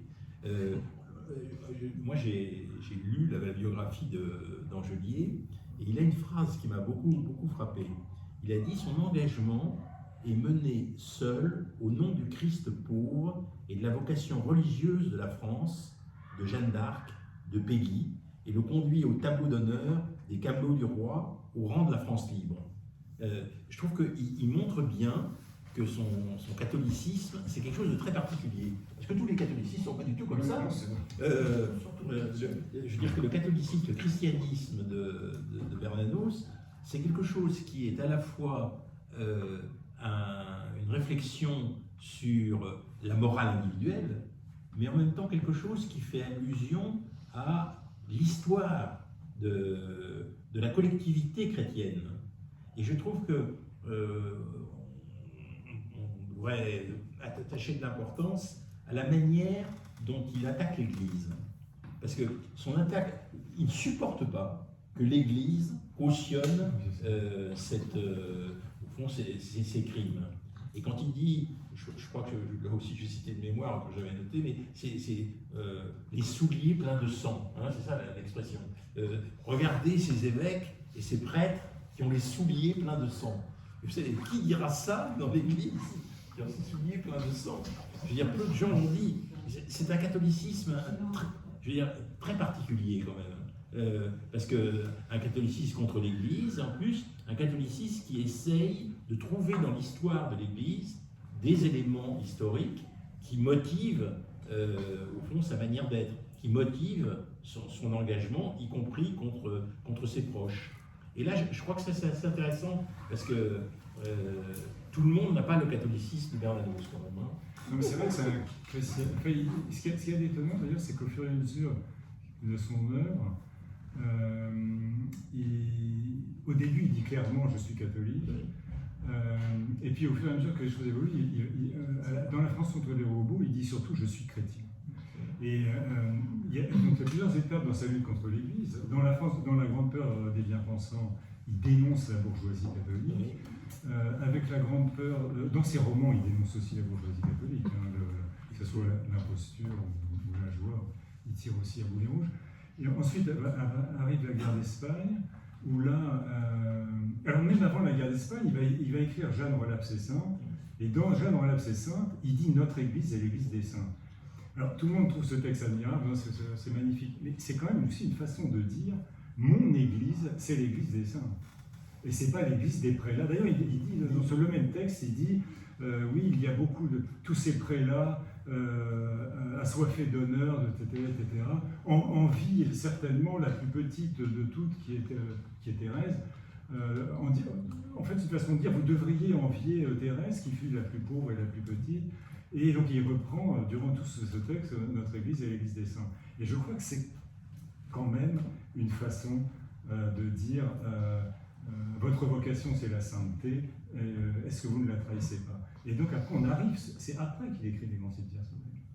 Donc, cette évolution, ce qui est merveilleux quand même, c'est qu'il ne perd pas la foi, il ne perd pas confiance, mais c'est parce qu'il se raccroche à chaque fois à cette notion de l'enfance qui est pour lui inhérente. La sainteté est inhérente à la notion de l'enfance. Je vais la parole. Vous avez des points de vue. Moi, je pense que le silence de Paul VI, c'est le voir ailleurs. Évidemment, c'est pas Paul VI. Et quand on parle du Vatican, n'a pas été terrible. Moi, je pense qu'on va relire Bernanos. J'ai joué personnellement le dialogue des Carmélites, j'avais 16 ans. C'était très très fou. Je faisais la seconde supérieure. Ah oui. Voilà. Mais il y a des débats, si vous voulez. Si nous sommes des gens de bon sens, nous savons que l'Église est faite d'hommes. Donc ils sont imparfaits. Et elle n'est pas déconnectée de l'histoire, des modes, des courants d'idées. Donc voilà, on butera toujours là-dessus.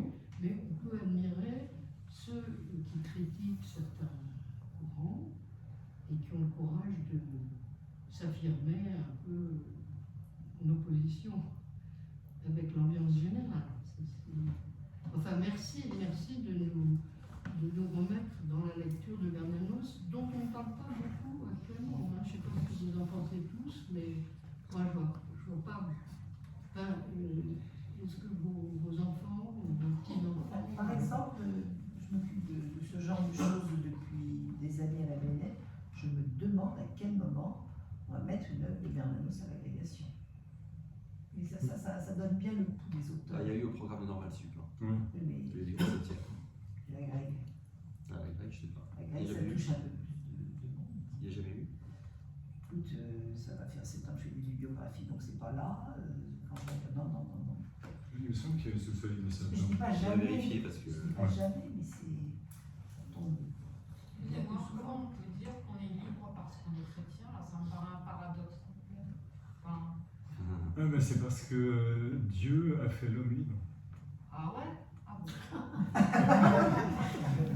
Mais d'ailleurs, il dit le scandale, il écrit plus loin, le scandale des scandales, c'est la liberté. Pas d'accord. Et c'est pour ça que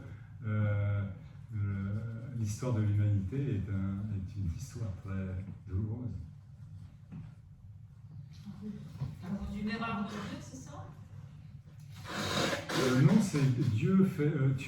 En fait, on part le départ, c'est l'homme a mangé du fruit de la connaissance du bien et du mal. Donc, donc tu feras l'expérience du bien et du mal. Ah, c'est sa punition. Et ta liberté, La c'est. liberté. Ta liberté, c'est à toi de choisir. Ton poids. En fait, c'est vrai que c'est un cadeau pas empoisonné, mais c'est un cadeau de responsabilité. C'est un cadeau avec une mission de responsabilité. Et quand on rapproche en date la liberté pour faire et la France contre les robots sur la... Tu peux parler à tout le monde, un peu comme tu penses. Tu parles à tes invités, mais tu Non, peux mais parler aussi, à tout le monde. si tu as raison, tout à l'heure, oui, mais j'ai la voix. Bon, je tombe un peu de fatigue. Qu'est-ce que je voulais dire? Oui, parce que en gros, c'est la même année où 2 ans après, la France contre les robots Oui, et la liberté pour quoi faire. c'est un peu plus que ça. J'avais l'impression que c'est toi dans le même mouvement parce que en dehors du thème de l'engagement, de la liberté, etc., c'est aussi ces visions prémonitoires du monde dans lequel on est, sur le capitalisme. Alors je sais qu'il n'a pas inventé l'expression société de consommation, mais civilisation de consommation. Si, Il est vraiment Cette société est une société, il le dit, est une civilisation de consommation. Pourquoi il y a ce moment-là, tu vois, issu de tous ces combats finalement, une espèce de prémonition sur ce monde qui dérape, c'est encore lié aussi à l'histoire de l'argent, du capitalisme. Non, je pense que c'est la résultante des expériences progressives. C'est-à-dire que c'est quand même une vision qu'a Bernanos des machines qui. Je pense que le choc, c'est la guerre de 14-18. C'est-à-dire que Bernanos dit vous voyez bien que la technologie est à double tranchant. Enfin, c'est quand même comme la liberté, c'est-à-dire qu'elle peut être utilisée. Certes, je ne nie pas, dit Bernanos, que la charrue et que ensuite les évolutions techniques ont permis à l'homme de progresser. Le problème, c'est que maintenant, la conscience de l'homme ne croit pas à la vitesse de l'évolution de la technologie. Donc, la technologie maintenant donne des moyens illimités, et donc des moyens de destruction illimités. Et on a vu les conséquences en 14-18. Et Bernanos a aussi donc, assisté à Hiroshima, il était témoin d'Hiroshima. Donc, ça, c'est la première chose. Donc, il dit de toute façon, la technologie n'est pas bonne par définition. Elle ne fait que suivre la conscience de l'homme. Un point, c'est tout. Et mais alors, il y a un deuxième aspect chez Bernanos, c'est qu'il est persuadé, il dit que plus on va avancer, et plus les progrès de la technologie feront que ça n'est plus la technologie qui sera au service de l'homme, c'est l'homme qui va se retrouver pris dans les raies de la technologie. Alors ce qui est extraordinaire, c'est qu'il écrit ça en 1945, alors que c'est vraiment aujourd'hui, on se rend compte qu'on est arrivé justement à cette étape où la technologie, où on est asservi d'une certaine façon quand même à la technologie. Mais Orwell, donc, ce qui est curieux, c'est qu'ils sont à peu près quand même dans la même énergie, de la même époque, Orwell et Bernanos. Là, je vais peut-être laisser la parole à Jean qui a certainement qui a écrit de. Non, mais c'est vrai que La France contre les robots, c'est assez impressionnant, notamment sur la question de l'accélération. Il y a eu plein de bouquins récemment sur le fait qu'il y a eu plein de choses sur le sentiment de l'accélération. Il y a eu Paul Virilio, il y a eu Arnaud Trozard, il y a eu tous ces bouquins dans les dernières années. Et dans La France contre les robots, il y a des passages magnifiques sur la question de la façon dont nous expérimentons le temps et dont le capitalisme dans son hégémonie marchande, dans la machine, dans le cyclope, comme il l'appelle, etc. Enfin, c'est vrai que la question de. C'est pas seulement, il ne pense pas seulement à la société de consommation et le capitalisme comme grande usine universelle, il parle de grande usine, mais il parle aussi du rapport au temps, du rapport très subjectif, intime qu'on a tous au temps, et des conséquences politiques de ça, de comment l'accélération empêche de voir, justement, Et on voit bien aujourd'hui, avec les réseaux sociaux, etc., que une partie des manières d'être lucide aujourd'hui, c'est juste de décélérer, souvent. C'est problématique sur la décroissance, etc. Mais en fait, il y a beaucoup de jeunes écologistes, d'ailleurs, évidemment, qu'il y a toute une écologie aujourd'hui de droite, etc., qui relie Bernanos de près, ils ont raison. Je ne vais pas monopoliser. Mais dans La France contre les robots, je crois qu'il y a une chose qui est très importante, c'est l'idée qu'il y a un anéantissement de la liberté individuelle par la technique, par les sciences, par l'économie, et à partir de là, contrôle mécanique des existences. Et qu'est-ce qu'il oppose à ça? C'est la spiritualité. Et, il oppose à ça une spiritualité qui est ce que chacun doit conquérir. C'est pour ça que moi je pense que la liberté est liée à la vocation de la France, et pour lui, qui est envisagée comme une donnée spirituelle. Et une donnée spirituelle qui est nationale. Et je ferai le rapprochement à ce que je disais tout à l'heure sur l'individu et le collectif. Au fond, il y a une France spirituelle qui doit se lever pour dire et affirmer l'importance de la spiritualité en face de la technologie, en face de la technique. Mais ce n'est pas seulement une critique de la technique et de la technologie, C'est une critique de l'impossibilité où on est de plus en plus de penser spirituellement. Moi, je trouve que ça, c'est très très important et c'est très juste. Aujourd'hui, je suis d'accord avec toi que c'est très juste. Moi, j'ai beaucoup aimé le livre de Ars Rosa et je pense qu'effectivement, le travail que fait Rosa va évidemment dans ce sens-là. Et c'est pas facile en ce moment, parce que quand vous dites que vous avez une vocation spirituelle, tout le monde commence à rigoler, en disant... pardon ? Ça semble ridicule. Ridicule, voilà, exactement. Et pourtant, c'était vraiment sa conviction. Oui. La France avait une vocation spirituelle, et notamment une mission à propos de la liberté, enfin, était le porte-étendard de la liberté universelle. C'est le peuple des barricades. Parce qu'il y a un passage très beau où il fait le lien entre la Révolution 89, finalement, cette tradition, c'est la haine de la Révolution française, et où il dit quand même, finalement, comme la vocation de la France, c'est justement la liberté, etc., il dit finalement 89 est pour moi une étape importante, une espèce de... Alors j'avais une question à poser, moi, mais peut-être qu'à part si vous avez une voilà. Allez-y. Je suis complètement ignare. Je suis venue ici sans avoir regardé avant, ne pas avoir recherché sur Internet. Ah bah bravo. Voilà. Donc moi je suis venue, Bernanos, la liberté, pourquoi faire. J'ai cru que c'était le thème de la soirée. J'ai cru comprendre que c'était un livre. Oui. D'accord. Donc j'aimerais que vous nous disiez. Livre qui est paru après sa mort. Ah d'accord. Mais qui est de lui. Qui est de lui, oui. D'accord. C'est un recueil. Et donc c'est quoi ce livre précisément? Ben, c'est cette réflexion sur la liberté. C'est une réflexion. C'est un livre important, c'est un fascicule. On le trouve. Enfin, Oui, oui, en poche. non, je veux dire, même en niveau volume, c'est important comme livre. C'est en poche. Non, c'est un petit livre, ça fait pas 200 pages. Ça se lit sur la plage, tranquille.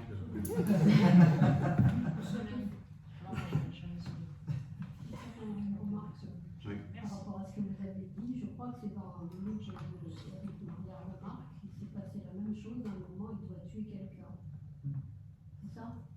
Et le français est dans un état, et il y a cette interrogation sur il dit comme moi. Je ne sais pas, parce que comme prof, je l'ai étudié ce texte, c'est bouleversant. Je crois que c'est dans À l'Est très nouveau. Et il dit, mais cet homme, il est comme moi, il a une famille, pourquoi je le tue? Et bien, il est du camp. Je crois qu'il est du camp, parce que c'est la guerre. Donc c'est vraiment bouleversant, ce livre, c'est pas ça, on étudie au lycée. Enfin, moi, je suis pas prof de français, mais quand on étudie dans les annales, et ça fait penser à ce que vous dites, donc il y a une humanité, il se rend compte que, comme dans le film, comment ça s'appelle ce film où il y a les fraternités, là. On a aussi les justes de Camus aussi. Oui, voilà. Après, j'en ai plus Et l'empereur, s'il y a des enfants à côté de pas. Enfin, l'empereur,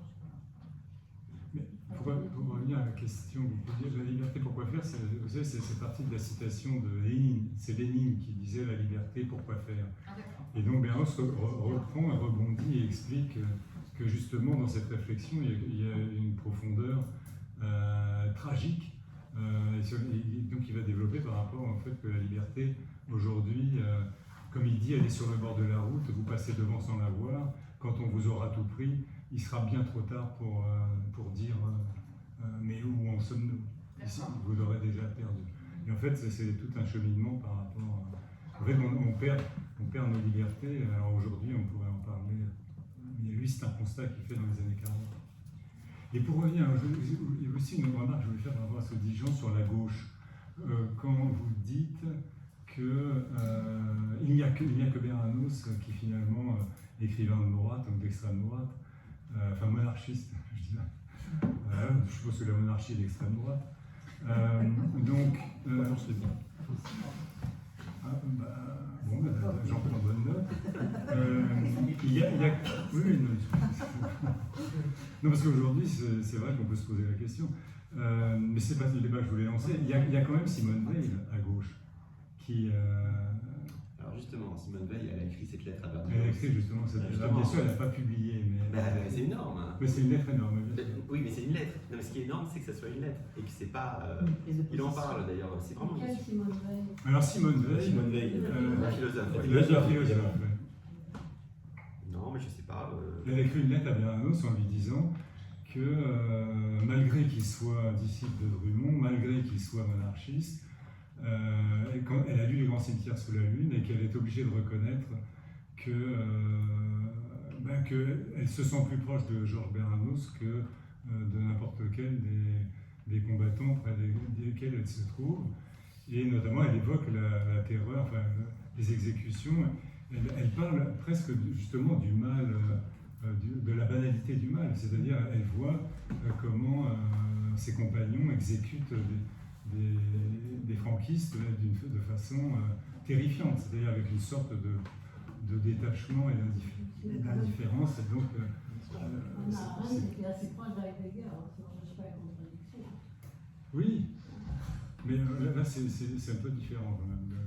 Il y a ce bouquin d'Antoine qui s'appelle Charpentier, c'est très beau, c'est un livre comme ça, une grosse étude sur les intellectuels pendant la guerre d'Espagne, et c'est lui qui remarque ça et qui dit qu'effectivement il cite cette lettre, mais c'est une lettre, et en fait il dit finalement quel est l'intellectuel de gauche qui a d'importance, qui a publié à ce moment-là un texte ou un livre, un pamphlet, l'équivalent des Grands Cimetières, qui prendrait complètement à front renversé sa propre famille politique pour dire nous restons de gauche, nous voulons la révolution, nous voulons vaincre le fascisme, nous voulons le socialisme, nous voulons ce que vous voulez, mais on ne peut pas cautionner ce qui se passe à tel et tel endroit, on ne peut pas cautionner les mensonges et les meurtres et les assassinats, etc., perpétrés par certains militants, notamment du Parti communiste, etc. Non, en fait, lui, il n'en trouve pas. Et c'est vrai qu'on n'a pas tellement de... Oui, de publication. C'est un geste public, un geste, quelqu'un qui aurait pris ce risque de se mettre tout son camp à dos. En fait, on le saurait. S'il y avait un intellectuel ou une intellectuelle de gauche qui s'était pris dans la gueule, ce que Bernanos s'est pris dans la gueule du point de vue de l'extrême droite. Quand je dis extrême droite, c'est pas que la monarchie est extrême droite, pardon. C'est que la monarchie, non, elle peut être de plein de choses. D'ailleurs, il y a la nouvelle élection royaliste aujourd'hui, etc.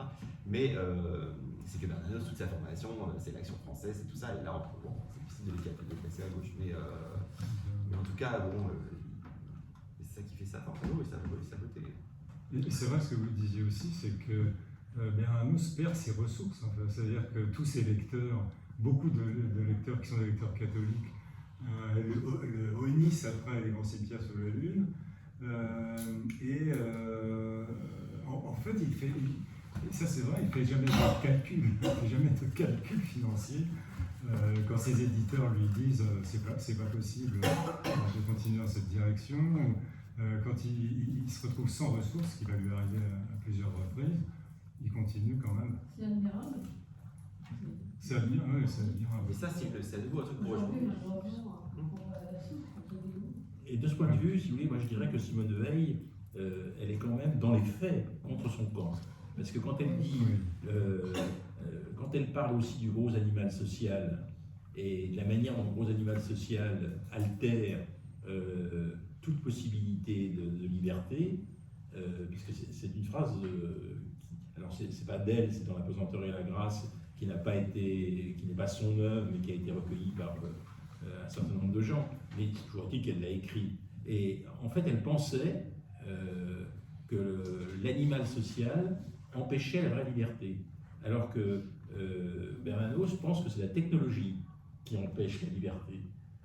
Moi, je suis plutôt d'accord avec Bernanos qu'avec Simone Veil dans cette affaire, parce que quand ils ont eu cette contradiction... Enfin, Antoine Spire tombe le masque. Quand ils ont eu cette contradiction, j'ai trouvé que c'était... Voilà. Oui, c'est vrai, dans La France contre les robots, il y a cette citation extraordinaire. On n'a rien compris à la société moderne si on n'admet pas d'abord qu'elle est une conspiration universelle contre toute espèce de vie intérieure. C'est plus intéressant de faire allusion à la vie intérieure que de faire allusion au méchant animal social, je trouve en tout cas.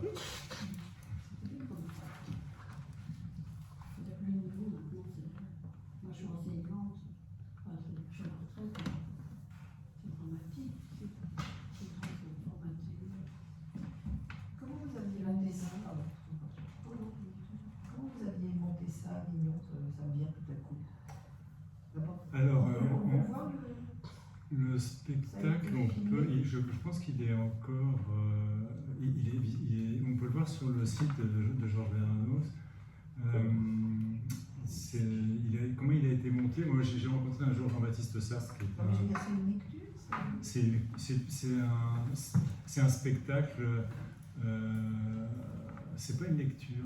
C'était une lecture à Chaminado, mais dans la présentation qu'on avait faite de Jean-Baptiste Sartre, c'est un monologue en fait. Il est tout seul sur scène et il prend plusieurs.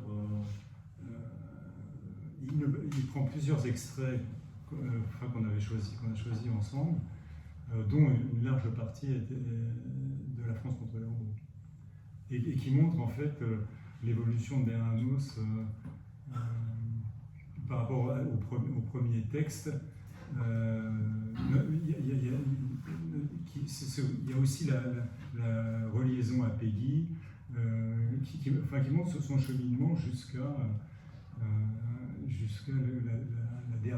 le dernier chapitre de La France contre les robots, qui annonce quand même l'apocalypse, ce que François Joly appelle l'apocalypse technologique. D'ailleurs, vous rappeliez que pour Bernanos, l'église des saints, c'est l'église des enfants. Effectivement, le terme des enfants, c'est omniprésent. Alors, ce qui m'intéresse, moi, je voulais vous poser la question, est-ce que vous pensez que Bernanos, qui a eu quand même 6 enfants, s'est occupé de ses enfants? Ça, c'est une très très bonne question sur laquelle moi je me suis. Moi, je me suis beaucoup interrogé. Il faut quand même savoir que quand Bernanos est en Espagne, il laisse son fils qui a 16 ans, alors que lui a fait la guerre de 14. Pour moi, c'est un mystère. Et qu'a dit sa femme? Malheureusement, Jeanne, moi je ne le sais pas. Mon père ne m'en a pas parlé. Mon père aussi était, mais il était très jeune à l'époque. Mon père, il était né en 1933. Donc, mais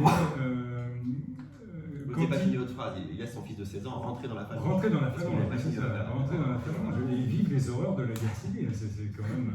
C'est pas qu'il laisse son fils de 16 ans, c'est qu'il le laisse. Quelqu'un qui a fait la guerre de 14-18, donc qui connaît les horreurs de la guerre. Ça, c'est la première chose. C'était très bref. Ben, ça a été bref parce qu'au bout d'un moment, quand Bernanos est revenu de sa conviction pro-franquiste, il a ensuite convaincu son fils. D'ailleurs, son fils aussi, c'est parce que les témoignages d'Yves lui démontraient qu'il y avait un problème. Donc, alors, j'avais interrogé Dominique, la sœur d'Yves, qui m'avait dit oui, mais Yves, à 16 ans, c'était vraiment déjà un homme très mature, très mûr, et son engagement était vraiment un engagement authentique. Il avait repris les idées de son père et il avait décidé d'aller se bagarrer. En fait, il a quand même vécu quelque chose. Moi, je dirais une chose, c'est que d'abord, Yves a vécu une expérience, à mon avis, très dure, qu'il était quand même perturbé au niveau équilibre psychologique. D'une part parce que l'ombre de son père était très forte, que lui avait une très forte personnalité, qu'il a vécu trop tôt, à mon avis, des expériences. Il est mort très jeune, d'ailleurs. Il est mort dans un accident de voiture. C'est passé pour un accident de voiture, mais est-ce qu'il a mis fin à ses jours? La question a été posée. Ça, c'est la première chose. En ce qui concerne ses autres enfants, Bernanos a déménagé 32 fois dans sa vie, 33 je crois. Donc les enfants, comme dirait l'autre, la tendance suivra. Donc on imagine sa femme déjà, qui doit supporter... Alors pourquoi Bernanos déménage, il faut le savoir, hein, c'est-à-dire qu'à Paris il ne supporte plus, donc il décide d'aller à la campagne parce que Paris est devenu insupportable. Mais la campagne, ça dure un moment, parce qu'en fait on se rend compte qu'en descendant vers le sud, c'est moins cher la vie. Donc il descend vers le sud, et après on lui dit qu'en Espagne c'est encore moins cher. Donc il va partir en Espagne, en fait il va à Palma de Majorque parce que c'est pas cher du tout, et qu'il est au bord de la mer et que c'est très beau. Et donc quand il arrive à Palma, il est au bord de la mer, mais ensuite c'est encore trop cher les loyers, donc il va passer de l'autre côté de la rue où il n'a plus la vue sur la mer. Donc ça on en parle dans la biographie, il faut savoir que les enfants suivent tout ça. Ensuite on part au Brésil. Donc là, c'est ça qui est extraordinaire chez Bernanos, c'est je décide que nous partons au Paraguay, car, c'était pas le Brésil au départ, car l'air est devenu irrespirable. En France, effectivement, il revient d'Espagne, il est honni par toute sa famille politique, Et en plus, il dit que l'air est devenu, que comment dire, les vents qui viennent de l'Est, dont l'antisémitisme d'ailleurs, qui critique à ce moment-là, rendent la liberté impossible pour un auteur, et donc il décide de partir au Paraguay, avec une valise de billets que lui a donné son... Oui, il est parti avec une valise de billets que son éditeur il a rassemblé tout ce qu'il devait à Bernanos, donc il part avec sa valise de billets. C'est avant l'époque des Valois. C'était peut-être et alors là, il continue son rêve, c'est-à-dire, il arrive au Brésil où il est très bien accueilli, il est surpris, il est connu d'ailleurs au Brésil, il ne s'y attendait pas. Et les Brésiliens lui disent, mais il faut rester chez nous, on est très bien. Mais il reste sur son programme et il va quand même aller au Paraguay. Donc Jean-Christophe Poton, qui est ici, a fait des recherches sur cet épisode du Paraguay. Je ne sais pas si vous voulez dire quelques mots. Donc, il y est resté quelques jours en fait. Alors, en fait, j'ai été ambassadeur de France au Paraguay et je connaissais évidemment Bernanos sans être un spécialiste. Et un jour, j'étais déjà là depuis 1 an et demi, 2 ans, et j'apprends un peu par hasard, je suis désolé pour les spécialistes, que Bernanos était venu au Paraguay. Et il n'y a aucune trace, personne n'en parle, il n'y a rien. Et au Paraguay, il y a extrêmement peu de Français connus qui sont venus, à part des visites officielles comme Hugo ou Chirac. Et donc je me dis, mais c'est pas possible, c'est une erreur. Donc j'ai regardé la première chose dans Wikipédia, et qui dit, Bernanos a pensé aller au Paraguay, mais elle est allée au Brésil. En fait, non, il est vraiment venu au Paraguay. Et je me dis, c'est étonnant, il n'y a aucune trace. Et j'ai regardé les biographies, en particulier dans la Pléiade, et toutes les biographies à l'époque avaient des dates différentes, 11 jours, 3 jours. C'est pas possible, donc j'ai fait des recherches, j'ai regardé dans les archives de l'ambassade, j'ai trouvé un mot manuscrit qui est complètement inconnu de l'ambassadeur de l'époque, et il est resté 5 jours et demi. Et au bout de 3 jours, il a décidé de partir. Et donc j'ai continué, mais j'ai trouvé une histoire absolument incroyable. Et j'ai continué les recherches et j'ai regardé en particulier la biographie de notre père extraordinaire. Pour moi, c'est la meilleure que j'ai lue. Et il a fait, à 10 ans, avec son meilleur ami de l'époque, Maxence de Colville, dans la cour de récréation, ils ont fait leur projet de vie, mais vraiment c'était ça, c'était créer une colonie française au Paraguay. Et au Paraguay, nulle part ailleurs. Mais vraiment au Paraguay, c'était son objectif. Et on le retrouve à des tas de moments de sa vie, Quand il éclate la guerre de 14, ses 2 meilleurs amis, dont Maxence de Colville, sont au Paraguay pour préparer l'installation définitive. Ils sont au Paraguay et Bernanos n'y est pas parce qu'il est en train de se fiancer. Mais sinon, il devait y être. Et ses meilleurs amis reviennent. Et le premier écrit romanesque de Bernanos, c'est sur le Paraguay. C'est une nuit qui se passe. C'est une nouvelle. Et toute sa vie, et à plusieurs reprises, avant de partir à Majorque, il pensait partir au Paraguay. Puis finalement, Majorque, c'est plus simple, c'est moins loin. Et donc, quand il en a vraiment marre, en 1938, il finit par y aller. Il prend sa femme et ses 6 enfants, et ils partent, 1 mois de voyage. Et il ne reste que 5 jours, au bout de 3 jours, il décide de partir. C'est une histoire absolument incroyable. Et donc, j'ai cherché à savoir pourquoi cette fascination par le Paraguay. Bon, j'ai pas mal d'hypothèses. On a demandé un petit article savant, donc il y a un petit article que vous avez qui explique. Le Paraguay, c'était le paradis perdu. C'est le paradis perdu, mais il y a toute une série de raisons. Parce qu'il y avait beaucoup de jésuites qui... oui, je réponds à la question que tu as posée en même temps. En fait, pourquoi le Paraguay? Il y avait déjà une colonie jésuite. En fait, c'est une mission jésuite. Et lui, il était chez les jésuites, donc je pense que les pères jésuites. Mais il y a eu autre chose. Il y a eu un livre complètement oublié maintenant sur le Paraguay, peu avant, quand il était gamin. Un livre qui a eu beaucoup de succès dans le milieu bourgeois dans lequel il était, et qui disait que le Paraguay, c'était écrit par quelqu'un qui s'appelait Bourgade Ladardi, qui était un explorateur, mais qui avait quasiment pas mis les pieds au Paraguay, mais qui expliquait que le Paraguay était un pays mythique, où il faisait toujours beau, tout poussait tout seul, la vie était pas chère, enfin c'était un truc fantastique. Donc je pense que c'est... Et ce qui est amusant dans l'histoire, c'est que quand il commence à dire je vais aller au Paraguay, le Quai d'Orsay de l'époque s'affole complètement, parce que c'était vraiment une personnalité extrêmement connue. Et imaginez Bernanos partir au Paraguay, et donc immédiatement, le ministre, enfin le directeur politique écrit à l'ambassadeur de l'époque, et l'ambassadeur répond immédiatement, c'est-à-dire un mois après, le temps que la lettre, et répond une lettre, mais absolument que j'ai retrouvé, un télégraphe, une lettre qui est extraordinaire, avec un franc-parler qu'on aurait pu aujourd'hui, en disant que c'est un pays de brotteurs et d'escrocs, que c'est impossible d'y vivre, qu'on y perd sa chemise immédiatement. Enfin, et Bernanos, ce qui est sûr, c'est que Maritain l'a vu cette lettre, et certains l'ont vu, Bernanos, on ne sait pas, mais probablement il l'a vu, il y va quand même, il y va quand même, puis sur place, il s'aperçoit que c'est le cas. Et ce qui est assez beau dans l'histoire au-delà de Bernanos, c'est que ce rêve d'enfant, il l'a fait avec son meilleur ami d'enfance, Maxence de Colville, à qui d'ailleurs il dédicace en début de, je crois que c'est bien pensé,